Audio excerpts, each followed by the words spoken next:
Pada Hari Ibu, seekor mak gajah sedang berdiri tidak berganjak di tepi sebuah lori. Di bawah lori tersebut adalah anaknya yang sedang berbaring bergelimpangan, tidak lagi bernyawa. Ibu gajah itu cuma berdiri kaku tidak bergerak setelah dia berkali-kali cuba menanduk, cuba merempuh lori tersebut, terdesak untuk menyelamatkan anaknya. Tapi walaupun dia adalah dari spesies haiwan darat yang terbesar, otot-ototnya ternyata tak kuat untuk menggerakkan jentera besi ciptaan manusia yang telah pun meragut nyawa anaknya. Hanya setelah dia diberikan ubat pelali, barulah ibu gajah itu dapat ditarik masuk ke hutan untuk manusia melakukan kerja-kerja pembersihan jalan. Tak seperti kita manusia, kebanyakan spesies haiwan di alam semula jadi tak menunjukkan reaksi-reaksi yang bermakna kepada anggota spesies mereka yang mati. Gajah walau bagaimanapun adalah macam kita. Mereka tunjukkan reaksi yang sangat ketara kepada bangkai kaum kerabat mereka. Dah pasti reaksi yang paling kuat adalah kalau yang mati itu ada hubungan darah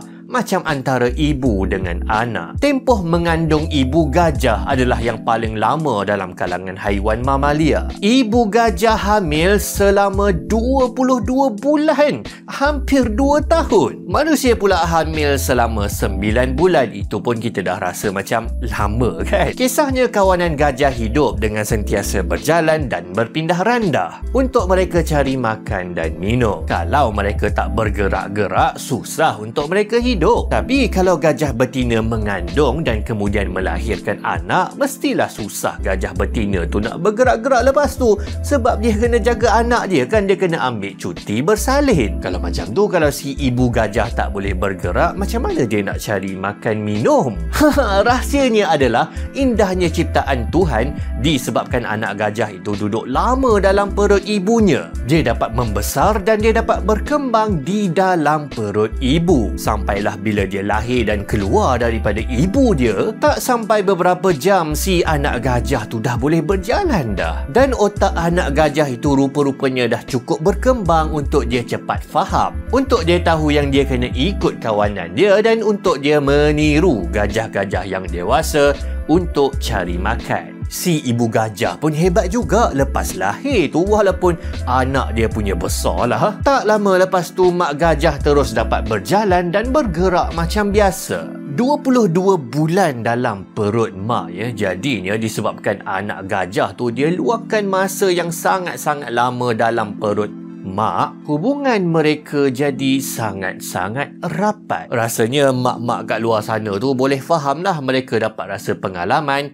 yang kita ayah-ayah ni takkan boleh rasa. Si ibu rasa bayi tu dia bergolek-golek dan dia berenang-renang, tendang-tendang dalam perut ibu. Kalau mak manusia rasa sangat sayang, rasa sangat rapat dengan anak yang duduk dalam kandungan dia selepas 9 bulan saja, jadi bayangkanlah jalinan yang terhasil antara mak gajah dengan anaknya dalam kandungan selama 22 bulan. Lepas lahir pula, hubungan anak dengan mak gajah adalah sangat-sangat rapat. Di mana saja mereka pergi, si anak akan sentiasa rapat dengan maknya dan dengan unit keluarganya. Si anak dibelai, hisap susu maknya, mereka bermain-main. Maknya memandikan anaknya dan melindunginya daripada nyamuk dan matahari, dan maknya sentiasa melindungi anaknya daripada merayau-rayau ke situasi yang bahaya. Punyalah hubungan mak dengan anak gajah ni sangat rapat. Kita kadang-kadang jumpa situasi-situasi antara mak dengan anak gajah ni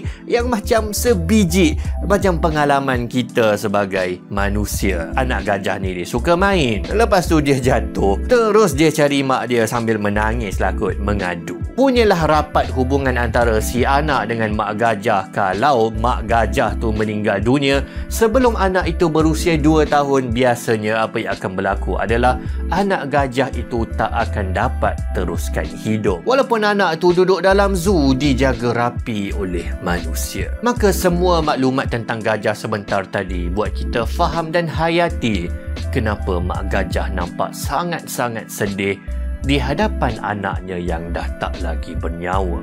Apa yang berlaku setelah gajah mati? Saintis yang buat kajian terhadap kehidupan gajah temui beberapa perkara. Keluarga terdekat si mati, ibu, anak ataupun adik-beradik berdiri tidak berganjak dari si mati untuk beberapa tempoh. Dan biasanya gajah-gajah lain pun akan datang melawat. Gajah-gajah ni boleh jadi bukan daripada keluarga terdekat pun. Waktu berada dekat dengan bangkai gajah tu, gajah-gajah ini akan buat beberapa perkara. Mereka cuba naikkan semula tubuh si mati, mereka belai dengan belalai, mereka kerumun bangkai macam berkabung. Mereka tutup tubuh dan mereka ada yang berinteraksi dengan gajah lain yang datang melawat, macam mereka saling tenang menenangkan, dan ada yang keluarkan suara yang kuat. Interaksi dengan tubuh bangkai ini berlaku pada setiap fasa perebutan, daripada tubuh dia segar sampailah kepada tubuh yang dah reput. Si ibu, anak ataupun adik-beradik datang ke tempat kematian itu, datang ke tempat bangkai itu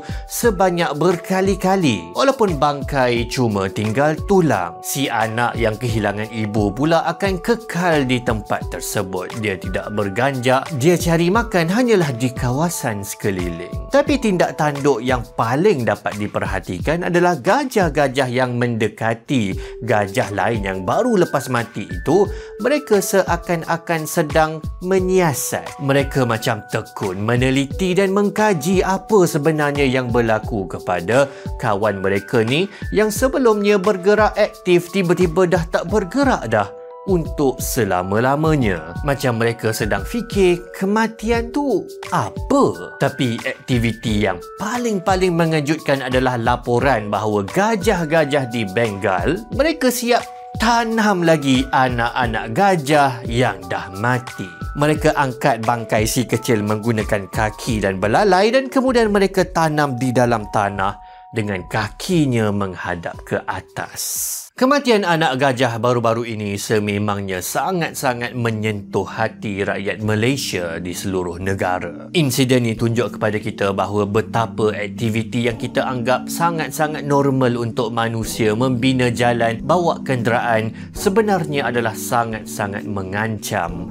untuk gajah. Bilangan gajah di negara kita cumalah tinggal antara 1,200 ekor ke 1,670 ekor. Gajah adalah haiwan yang dilindungi sepenuhnya. Dulu sebelum 1972, ratusan gajah diburu dan dibunuh kerana mereka mengacau ladang dan penempatan manusia, walaupun sebelumnya tempat itu adalah tempat mereka. Kita yang menceroboh tempat diorang. Tapi setelah itu, syukur Alhamdulillah, pemburuan gajah telah pun diharamkan dengan hukuman dan denda yang sangat berat, merangkumi penjara dan ratusan ribu ringgit denda. Bagaimanapun, ada sangat-sangat banyak aktiviti manusia lain yang mengancam dan menjadi konflik kepada kehidupan gajah. Dengan penebangan dan penjarahan hutan menjadi punca utama berkurangnya populasi gajah. Makin banyak hutan ditarah, makin gajah-gajah jadi terdesak untuk mereka mencari sumber makanan dan minuman. Jadi mereka pun menceroboh ke dalam ladang-ladang dan penempatan milik manusia. Agensi negara kita Perkhilitan ada plan untuk memastikan supaya menjelang tahun 2030, gajah-gajah liar dapat hidup di kawasan hutan Malaysia, sambil kita manusia ada jalan, ada cara untuk kita hidup bersama-sama dengan mereka. Cara terbaiknya adalah dengan tak lain, pertama sekali kita kena ada kajian, kita kena ada ilmu dulu tentang gajah. Banyak lagi yang kita belum tahu. Bila kita tahu lebih tentang mereka, barulah kita dapat mencari penyelesaian yang paling baik untuk menyelamatkan mereka. Jadi kepada adik-adik yang sedih tengok apa yang jadi kepada anak dan mak gajah, anda semua belajar rajin-rajin supaya nanti anda dapat jadi saintis untuk mengkaji untuk menyelamatkan gajah, dan supaya anda menjadi pembuat polisi yang bijak-bijak yang dapat memastikan keluarga-keluarga anak-anak gajah tidak lagi mengalami insiden sedih macam Hari Ibu pada tahun 2025.